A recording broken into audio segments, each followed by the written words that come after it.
Good afternoon, everyone. Thank you guys for joining. Please come on in the room. Make sure you guys like, share, and comment on this post. Today, we're going to be talking about resume writing. We've got two facilitators who are going to give you guys some great information, some great tips on how to create the perfect resume to land the interview for the job that you want. Before we get there, we of course have some announcements and want to make sure that you guys are updated on what's going on with MOED and how we're currently operating. Before we get there, though, I want to make sure to shout out Baltimore Restaurant Week. I don't know if you guys had an opportunity to go and visit any of the restaurants that were highlighted, but they had some amazing items on the menu. This is a really great time for our city. We've got Restaurant Week that just finished up this past weekend, and we also have CIAA that's coming at the end of the month. So it's a really exciting time. If you're interested in figuring out what events are happening for CIAA, what volunteer opportunities are available, make sure that you see the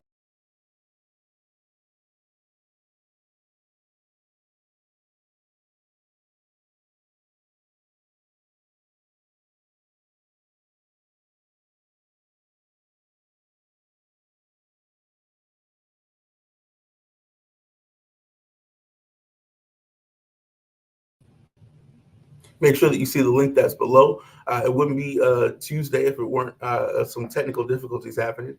But make sure you guys go to the link below, baltimore.org/CIAA. For more details on events and volunteer opportunities. Please, if you're interested, make sure that you head there as soon as possible.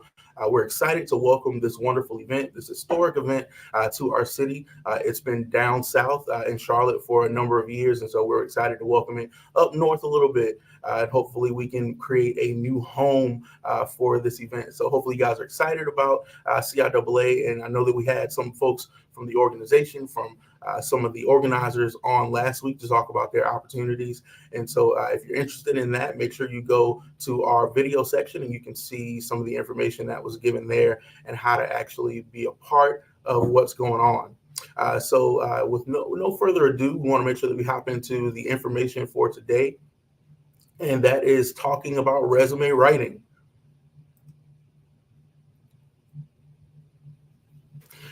This is an important piece. This is an important skill to have. Everybody nowadays has to have a resume in order to apply for a job.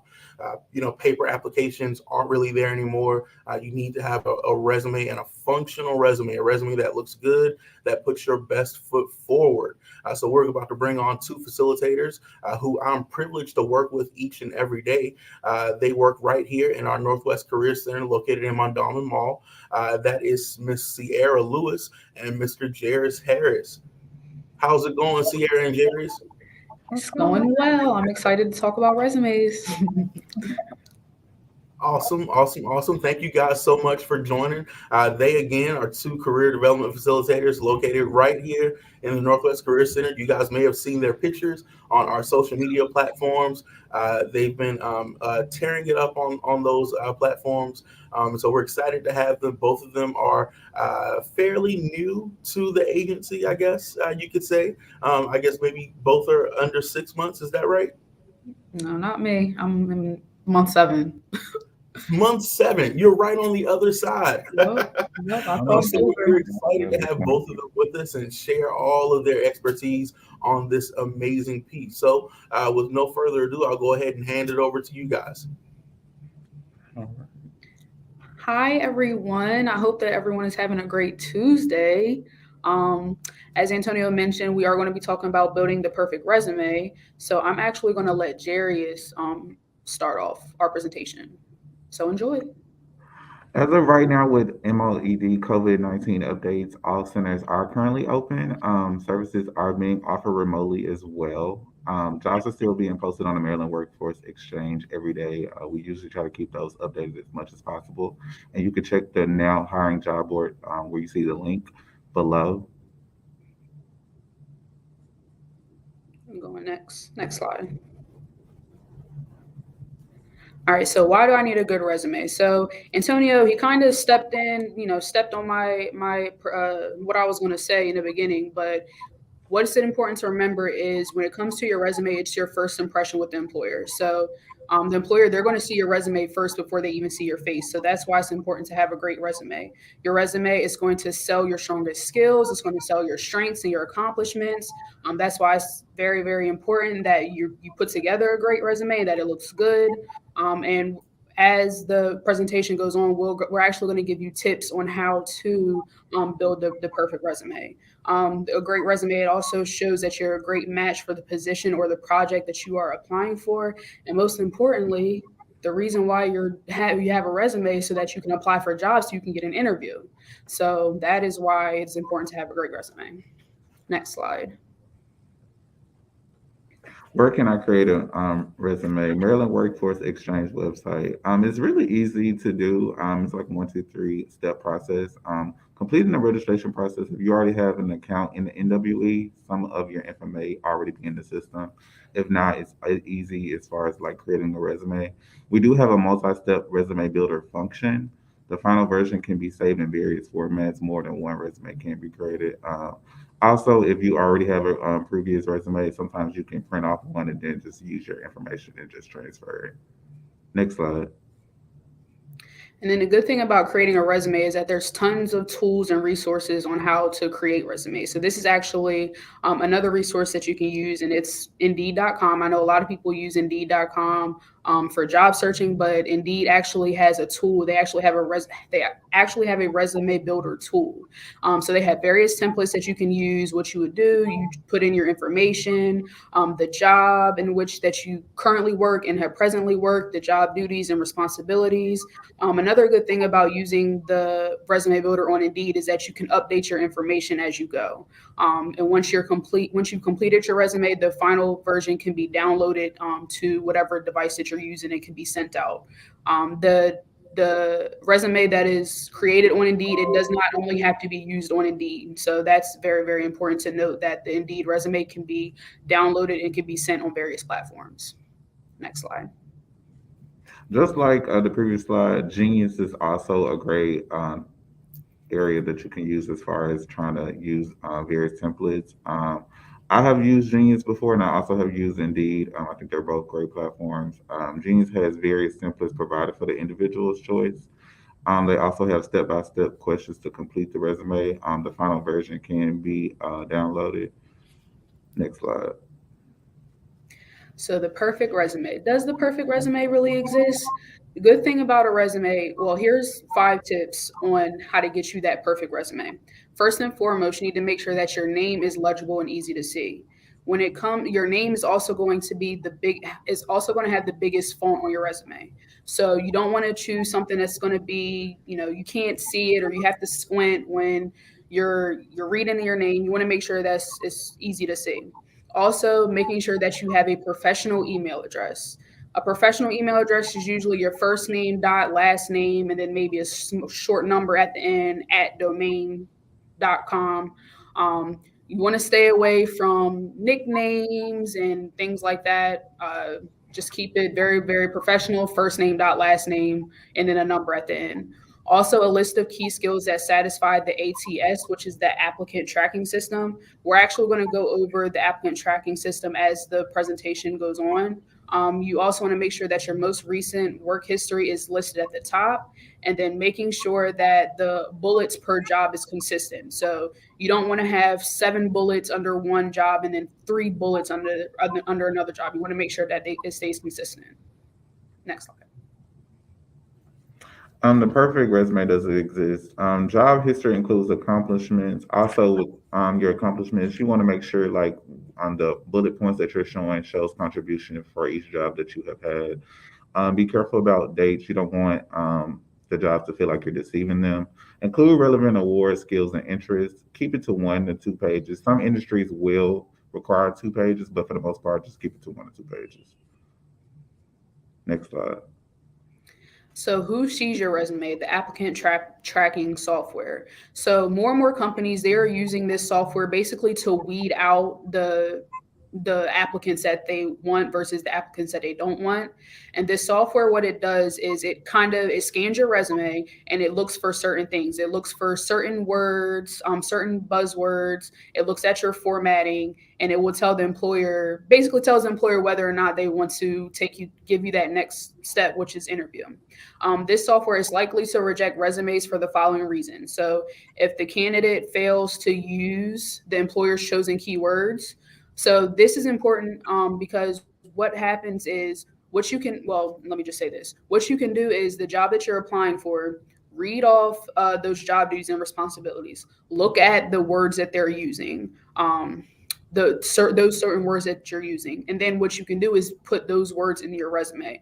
Obviously, if it matches and if it's a fit, but you want to make sure that you're using the same language, the same jargon that the employer is using. Also, the system doesn't recognize unusual fonts or formatting. So if you remember, I said, when it comes to your name and just your resume in general, you want to make sure that it's legible. You don't want to use any crazy fonts or any crazy colors. Otherwise, the applicant tracking software is going to weed you out. Also, if the candidates lack preferred experience. So if an employer is asking for 5 years of, experience in a certain field, if your resume doesn't show that ATS is going to weed you out. So you want to make sure that, when you're formatting your resume, everything looks good and you're meeting at least the minimum requirements of the job posting. Who sees your resume? Applicant tracking software. Use thoughtful, relevant keywords from the job description. Just like before, using buzzwords is always the easy way to get your resume noticed. Modify your resume with keywords from different job openings. Like below, we have the onetonline.org. Use a document format compatible with ATS systems. Chronological resumes with no tables works best. Avoid graphics. With this I'm gonna say online, but ONET online.org, you have a search box where you can type in the position that you're looking for, and it'll show like key point or bullet points for that position as far as like descriptive duties and actually a descriptive of the job that you're looking for as well. Next Yeah. slide. Back to that slide real quick. I think that's a very, very useful tool for anyone that is creating their resume. I know sometimes when it comes to creating a resume, you know what you did at the job. It's just sometimes hard to put it into words. So, if you were a cashier, all you have to do is type in cashier in that search bar, and it's going to list off things that a cashier does. And then you just you apply where it sees fit. If you did this as a cashier, you can make sure you add that to their resume, and it uses those buzzwords that are compatible with the ATS system. So that's very, very, very useful tool. Good job. I like that, Jarius. Okay. Okay, so job requirements. Is this job for me? I know, with the pandemic and everything, people are scrambling for jobs. But what you don't want to do is you don't want to get stuck or caught in a job that just really isn't for you. I remember when I was in school, I used to hear this saying, you want to make your job a vacation, not a vocation. You want to enjoy what you're doing. So here are some tips to just kind of, just help you answer a few questions whether or not this job is for you. So making sure that you're reading the entire job posting carefully. Make sure you're reading it from top to bottom. Paying attention to keywords and repeated phrases. 9 times out of 10, if it's repeated, it's because it's important. So that's something that you definitely want to pay attention to. And looking for clues in the company's values. This is also very important because you want to work for a job that you feel like aligns with your own personal morals and values. So, and I feel like this is another important step if you even get to the interview, because this is something that you can use when you're interviewing with the employer, just kind of letting them know that, oh, hey, standing out, letting them know that not only would I be a good fit, but I also paid attention to your company's, your values and your mission statement. Job requirement. Is this job for me? You might not fit a job 100%, but you should have most of the skills they require, and you must account for those skills on your resume in an interview. As you review any section of a job description, keep in mind that the most important items are probably listed toward the top. If you fit first four experience requirements but miss on the bottom ones, you should still apply. And I think this is very important. I think a lot of times, sometimes we look at jobs and if something is missing, we usually don't apply. But I always tell people to apply if they fit like half of those duties. You never know what could happen, so it's always best to be optimistic. Next slide. Yeah. And that's actually a very good point, and actually goes right into what I want to say about transferable skills, because there's technical skills and then there's transferable skills. So your transferable skills, these are the skills that you can take with you across different jobs, different careers. You see listed here are things like communication, critical thinking, self-management, and interpersonal. These transferable skills are not career specific. You can have communication skills as a case manager. You can have communication skills as a cashier, as a manager. You can even have communication skills as a stock person at a warehouse. You have to be able to talk to people. So, making sure that you're listing your transferable skills, highlighting your transferable skills in your resume, and also in your interviews. Next, Next slide. targeting the job. Identify what tasks the employer wants you to do on the job. Have you performed that task in the past is listed on your resume. Sometimes the skills that the employer needs may have come from a previous job in another industry. Remember, a computer program may determine your fit for a job based on what experience you share. Also, be truthful, but never sell your skills short. A lot of skills are able to be transferable, and then some duties are able to be transferred from past positions. So, if you were a caseworker but you wanted to be a teacher, you may have worked with a child. You may have worked, or you did something type of software that could also be transferable. So, a lot of times, things can be transferred. So, it's not like a weed out right away. Next slide. So, resume mechanics. So here are some tips when it comes to creating your resume. So the first one that's very very important is it says the first third of your resume will tell the reader if your resume is worth reading further. So the first third of your resume is going to have your name, it's going to have your contact information. It may have a professional summary, which we will get into. We might get into that later about whether or not that's needed on a resume. But when you think about it, when you read from top to bottom, left to right. So you want to make sure that you're engaging the employer as soon as your resume starts. Making sure that you're using concise language than usual. Don't start your job experience with I. What I like about the onetonline.org when it comes to um, giving you those job duties and responsibilities is it starts with those action verbs. So I investigated, but well, not I, but investigated so and so, so and so, so and so, acted as so and so, so and so, so and so, initiated so and so, so and so, so and so. These are those action verbs that you want to use. You don't want to start with I. You want to make sure that you're using those buzzwords to show employers that you're what you're capable of. Don't forget to include your transferable skills and accomplishment. When it comes to your resume, you want to make sure that you're putting think of it as you're selling yourself, but also think of it as you're serving yourself on a silver platter. You want to make sure you're putting all of your best skills, your transferable skills, your best accomplishments. You're putting your best self forward for the employer so they can hire you. So make sure you're putting yourself, on a silver platter. Making good use of keywords, integrating information that you gathered in your research.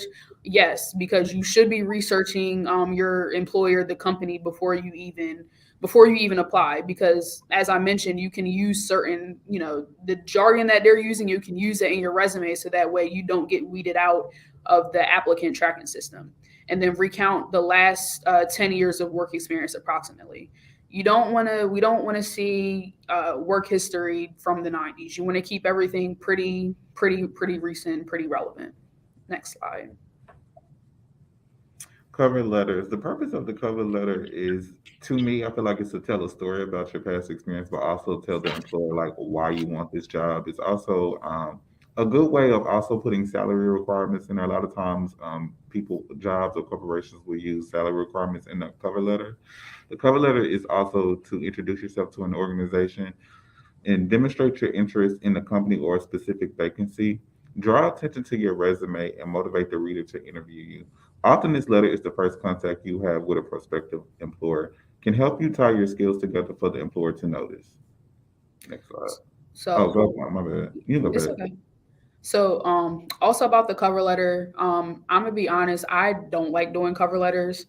So usually what I do is I usually just go on Google. So if you're ever having any questions or on formatting or anything, I just use Google to find a format for a cover letter. But what I found as I've done several letters at this point in my life is they have like a pretty general format. So the first you see on this example here is pretty much broken down into like 3 or 4 paragraphs. The first paragraph is basically your intro. You're introducing yourself and you're selling your skills. The second paragraph is explaining why you would be a good fit in that position at that prospective company. And then the third paragraph is usually like the conclusion and thanking the employer. So wrapping it all up, letting the employer know one last time why they should pick you for that position. So that's, like I said, that's like a general format I've seen while I've been researching on how to do cover letters. But if you're ever just questioning on how to do a cover letter, what do I put in a cover letter? I just use Google. Next slide. Oh, wait, no, this is my slide, the references. So your reference sheet is a separate document with contacts of people who can corroborate and validate your resume. So employers, coworkers. What you want to do is you want to make sure that you have their basic contact information, their name, their phone number, and their email address. And it's also, just courteous to kind of let them know that, hey, so and so, I want to use. Is it okay that I use you as a reference? Yes. So just making sure that your contacts know that you're using them as a reference, and making sure that you have their name and their basic contact information, so that way they can be reached by an employer when it comes time to do so. Be mindful of your social media presence. This is very important. A lot of times I tell people to Google themselves just to see what will pop up or what will show up once they have Googled themselves. I know for me, usually LinkedIn pops up first. You want to make sure that your presence on social media from Facebook, Instagram, what else is out there? Snapchat, Twitter, LinkedIn, yeah. yeah, Twitter. You just want to make sure everything is appropriate, because a lot of times, depending on what the job is, what you say or what you're posting may represent the company, corporation, university, whatever the case may be. It's being professional, and so I know a lot of times people use LinkedIn. I know LinkedIn is a great social media platform for looking for jobs and putting a resume, actually building a resume, because you can do that on LinkedIn as well. You just want to make sure that you're being mindful of what you post on social media. All right, so there are some frequently asked questions. So I did mention that one of those frequently asked questions is, should I include an objective? I heard conflicting opinions. Very good question, and that is true because I have heard the same thing. What I'm going to read you is that career experts, they differ on the need for an objective, a professional objective. But if you do use one, make sure it is directed exactly, or directly to the employer. More of a summary of qualifications than a generic career objective. And this is important because when you're doing resumes, they should be position specific or job specific anyway. So you may have a ton of skills, but a lot of your experience may be in case management, so you might have just a case management resume. So if you are going to do a professional objective, you want to make sure that that speaks to you being a case manager, versus maybe you were in telemarketing or in a call center. You may have just a call center resume. You just want to make sure that that professional summary speaks directly to you being I don't want to say telemarketer, but working in a call center. The second question here is, I've just created a LinkedIn profile. Do I still need a resume? Yes. The answer to that question is absolutely yes. You should always have a resume, no matter what profile, a LinkedIn profile, an Indeed profile. You always want to make sure that you have a resume. While it's true that your LinkedIn profile is similar to a resume and that you can even convert your profile to a resume, you still need a traditional resume, something for the employer to see. So yes, you should have a resume. Next slide. Where can I find good examples of resumes? I would say Google, Indeed, Genius, LinkedIn are all great examples of resumes. Usually, when I first needed one, I typed in my industry, put it in Google, went to images, and they would just show you different templates of like different resumes and cover letters. I think LinkedIn is probably the second best, just based on it being like a job searching platform. And I think the second question is, I'm trying to fit my resume onto one page and not working. Any advice? It can be based on the bullet points or how it's edited, and then based on a template. So certain templates will push it into a second page, and that's fine depending on the industry. So if you were in industry in like engineering or maybe nursing, those are industries where you are probably going to have two pages, and that's fine. But for the most part, it's the bullet points and the template that usually keeps it down to one page. And then it looks like we're getting into our final thoughts on resume writing. So, final thoughts: prepare. How do you prepare? You're making sure that your resume, first and foremost, you're doing your resume, you're editing your resume. You may have someone, look over your resume. If you're a Baltimore City resident, if you want to come to Mondawmin to the Career Center, you may ask, one of the CDFs to look over your resume before you send it off. Realizing and understanding what exactly it is that you want to do and where do you want to work. And then networking. So LinkedIn, Facebook, personal branding, making sure that you're working on your personal brand. What are you putting out to the world? Making sure that you're present on virtual job clubs or virtual job fairs and things like that. Making sure you're getting out there, and then apply. So adjusting keywords, applying and follow up, making sure that you're talking to these employers even after you apply and you send your resume off. Following up with them is very, very important. My rule of thumb is usually, if you haven't heard from them within a week, just shoot them an email or give them a call just to say, hey, it's so and so. I just wanted to check on the status of my application. So following up is very, very key, because you don't know how many people have also applied for that job and you want to stand out. So making sure that you're following up. And need further assistance, we have an assistance request form in this link below.